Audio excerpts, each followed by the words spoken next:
Also, his life is a standing rebuke to people who don't believe in the great man theory of history and who think that history is all created, like the Marxists do, by vast impersonal forces. He showed us what one little human creature, like ourselves, can accomplish in a span so short. As I came in here, I heard those words, cradle of leadership. Well, when the bow breaks, the cradle will fall. And it has fallen here. It has fallen. Makers of men, creators of leaders, be careful what kind of leaders you're producing here. I don't know if Charlie's silence here today is right or wrong, but I can tell you this. He won't sell anybody out to buy his future. And that, my friends, is called integrity. That's called courage. Now that's the stuff leaders should be made of. There are two kinds of men, and only two, and that young man is one kind. He is high-minded. He is pure. He's the kind of man that the world pretends to look up to and in fact despises. Marcius, standing up, sharply inveighed against those who spoke in favor of the multitude, calling them flatterers of the rabble. Whose breath I hate, as reek of the rotten fens, whose loves I prize as the dead carcasses of unburied men that do corrupt my air. I banish you. The millions were pure. The millions were idealistic. And then the millions were destroyed.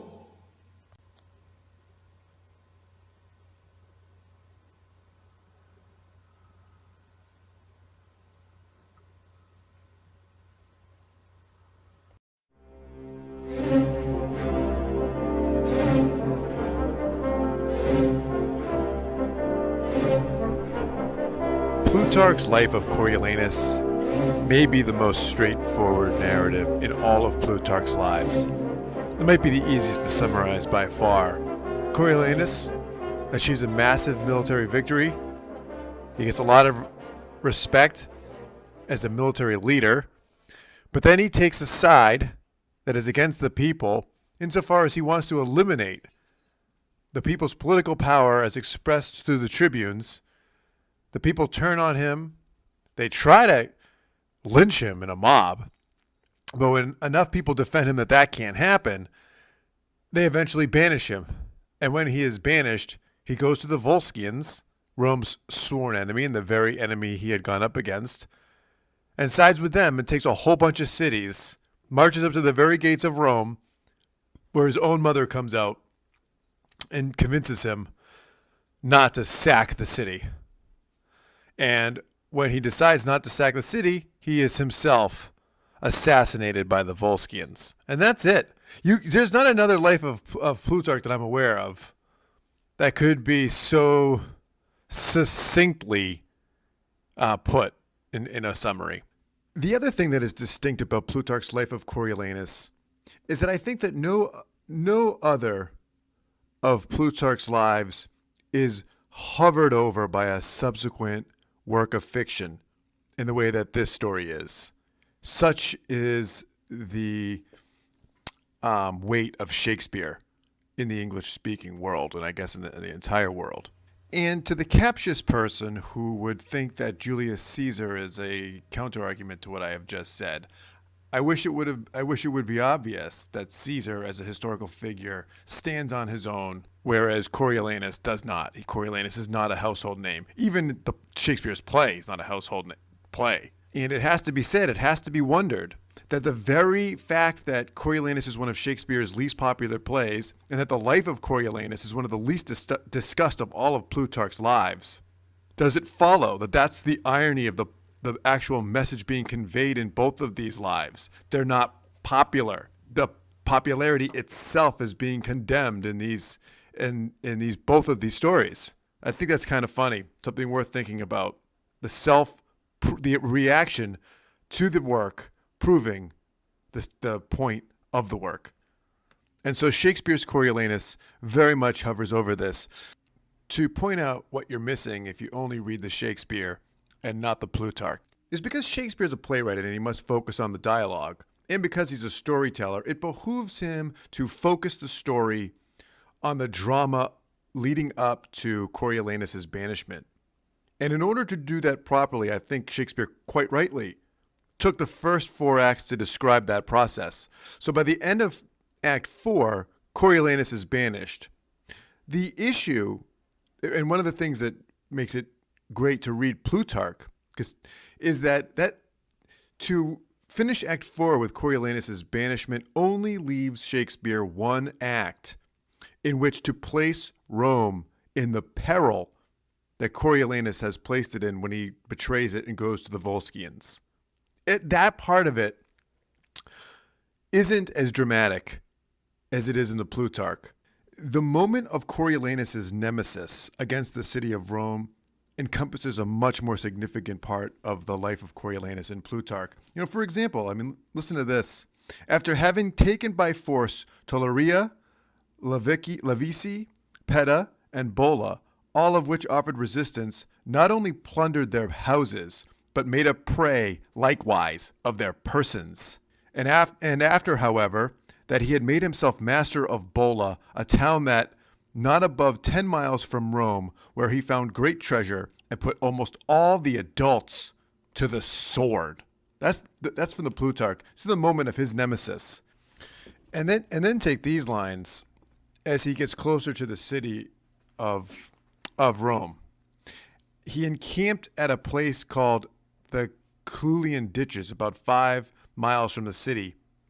The nearness of his approach did indeed create much terror and disturbance, yet it also ended their dissensions for the present, as nobody now, whether consul or senator, durst any longer contradict the people in their design of recalling Marcius, but seeing their women running affrighted up and down the streets, and the old men at prayer in every temple with tears and supplications, and that, in short, there was a general absence among them both of courage and wisdom to provide for their own safety. I offer this passage, of course, to show the fact that we're seeing the comeuppance of the ungrateful multitude against the great man.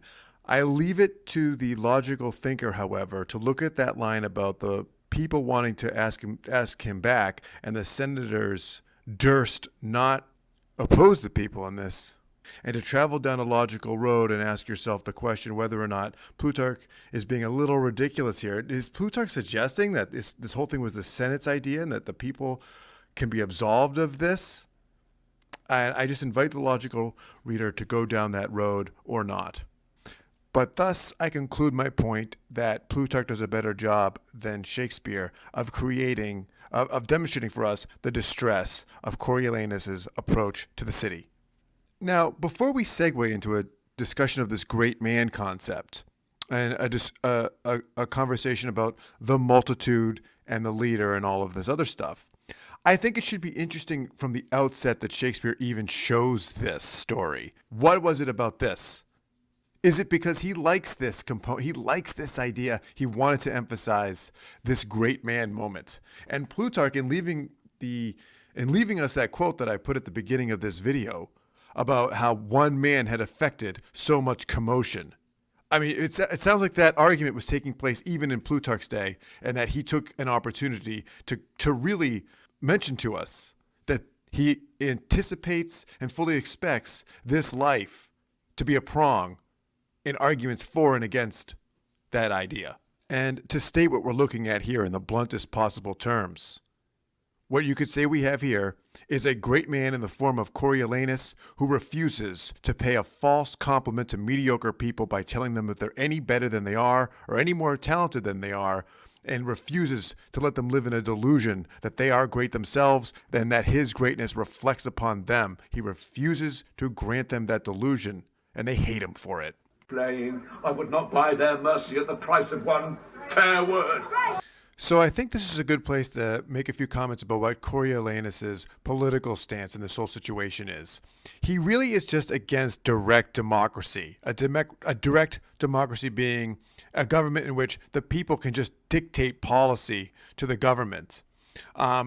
In this in this story, what Coriolanus is against is when the people go into the marketplace and demand there to be a change in the price of corn, and Coriolanus is against it. He doesn't dispute it on the merits, and Plutarch says this to us. He doesn't dispute it on the merits. He's against the idea of the people being able to assemble and demand a shift in policy from the government. And he warns the Senate and consuls about the dangers of that potentiality. And it is for this reason that he is targeted as being an enemy of the people, and then he's banished. And then he proves just what a bunch of just how correct he is for having warned against this, because the moment he marches on Rome with an army, the people all of a sudden want him reinstated again. They want to call him back. So he himself, through his own actions, has proved the caprice and whimsy of the people at being so eager to shift their policy. Now, which brings us to the next question, which is whether or not the mediocre person truly despises the talented, great person simply because they are great without having another reason. Is it always simply out of envy? Let's consider this line from The Simpsons. We need a fresh angle to get the public interested. The public see our astronauts as clean-cut, athletic go-getters. They hate people like that. Well, Is this partially an explanation for why people hate Coriolanus? This is another thing that he does. He mustered up his own clients, and as many others as could be wrought upon by persuasion, and with these made inroad into the territories of the Antiades, where, finding a considerable quantity of corn and collecting much booty, both of cattle and prisoners, he reserved nothing for himself in private, but returned safe to Rome, while those that ventured out with him were seen laden with pillage and driving their prey before them. This sight filled those that had stayed at home with regret for their perverseness, with envy at their fortunate fellow citizens, and with feelings of dislike to Marcius and hostility to his growing reputation and power, which might probably be used against the popular interest. So he goes out and earns them their corn at the price of a venture. They come back with corn, slaves, and pillage, and he's showing them, you all had an opportunity to come with me. You do not have a problem with opportunities being placed before you. You are just lazy, and you won't do your work and get things for yourselves. He brazenly places that in front of them. So they hate him. I mean, it's kind of an incredible story. I mean, let's get that line again. Those who ventured out were seen laden with pillage and driving their prey before them. This sight filled those that had stayed at home with regret for their perverseness, with envy at their fortunate fellow citizens. Envy at their fortunate fellow citizens. This goes well past hatred just for Coriolanus, right? Plutarch belongs on every shelf. This next part is a description of their election process, and I love this little... This is actually Plutarch at his best. When he is playing the role of cultural historian, he's incredible. He adds things he doesn't have to add. So here's this. It was usual for those who stood for offices among them to solicit and address themselves personally to the citizens, presenting themselves in the forum with a toga on alone and no tunic under it. This anecdote seems to cut to the idea of transparent, good, democratic government. And these lines seem to be a great way to close this out. This is Plutarch quoting Coriolanus and what he said about the dangers of the capricious mob. This is from Plutarch. When things are come to such a pass for us to sit here and decree largesses and bounties for them, like those Greeks, where the populace is supreme and absolute, what would it be else but to take their disobedience into pay and maintain it for the common ruin of us all?